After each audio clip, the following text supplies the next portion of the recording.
The foundations of modern-day society are agriculture, energy, and water. As the global population continues its climb towards 10 billion, how we allocate these resources must become more efficient. The concept of agrivoltaics integrates agriculture with energy generation, and in the process saves water. Here's how. After a period of time, which varies based on the intensity of the sun's rays, plants reach a point called the light saturation point. At this point, any more sunlight received by the plant will not increase its rate of photosynthesis. In fact, excess sunlight will dehydrate the plant. This is where solar panels come into play.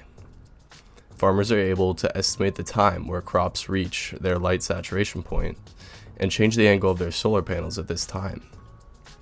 The panels shade the plants, and the plants cool the panels through transpiration. Panels kept in cooler conditions have proven to produce up to 10% more electricity.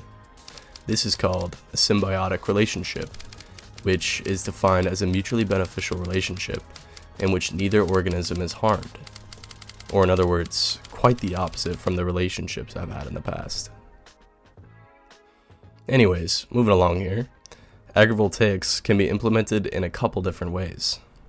To start, the panels can be integrated into fields with grazing animals.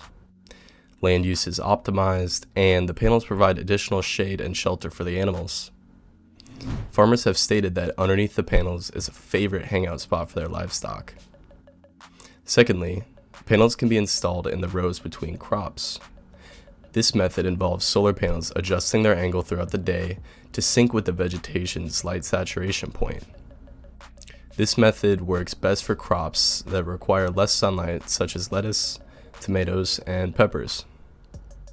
Lastly, panels can be implemented directly over vegetation to help mitigate flooding, which has been an issue associated with solar panels installed in barren lands. To determine optimal locations to scale agrivoltaics, let's look at some maps. This map shows the photovoltaic potential for different locations in the United States. The general trend is that southern locations have a higher photovoltaic potential. Alright, flat earthers, please don't dislike the video, because this is due to the Earth's spherical nature.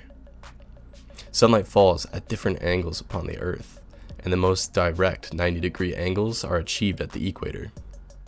Now let's look at a map of the current agricultural land in the United States. There are many areas with high photovoltaic potential that overlap with current agricultural use. The best locations are in California, Arizona, Kansas, and much of Texas. I think in the coming decades we're going to see the integration of agrivoltaics at a much wider scale across the globe, and hopefully slash the ridiculous price of lettuce back to being affordable. Alright, thank you for tuning in. I hope you have a great rest of your day. Until next time, goodbye.